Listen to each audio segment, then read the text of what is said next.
தமிழக பாஜக தலைவர் அண்ணாமலை மீண்டும் ஒருமுறை தன் அரைவேக்காடு தனத்தை நிரூபித்துள்ளார் என்று கூட்டுறவுத்துறை அமைச்சர் பெரிய கருப்பன் விமர்சித்துள்ளார்.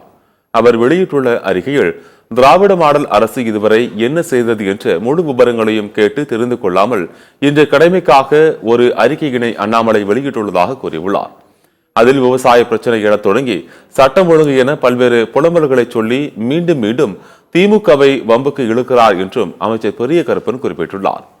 திமுக தேர்தல் அறிக்கையில் சிறு குறு விவசாயிகளின் கடன் தள்ளுபடி என்று அறிவித்ததை சுட்டிக்காட்டி அர்த்தமற்ற அவசியமில்லாத தொடர்பற்ற வினாவினை அண்ணாமலை எழுப்பியுள்ளார் எனவும் அமைச்சர் பெரிய கருப்பன் குற்றம் சாட்டியுள்ளார்.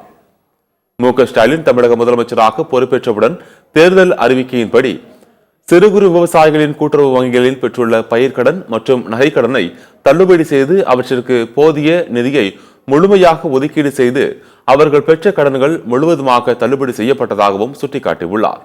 புயல், வெள்ளம் போன்ற இயற்கை சீற்ற காலங்களில் மக்களுக்கு வழங்க வேண்டிய நிவாரண உதவிகள் எதையும் மத்திய அரசு இருந்து பெறாமல் அண்ணாமலை சிறுபிள்ளைத்தனமாக அரைவேக்காடு அறிக்கையினை விடுத்ததுதான் குழம்புவது போல இருப்பதாகவும் மக்களையும் குழப்பும் நோக்கத்தோடு செயல்படும் அண்ணாமலைக்கு அமைச்சர் பெரிய கருப்பன் கடும் கண்டனம் தெரிவித்துள்ளார்.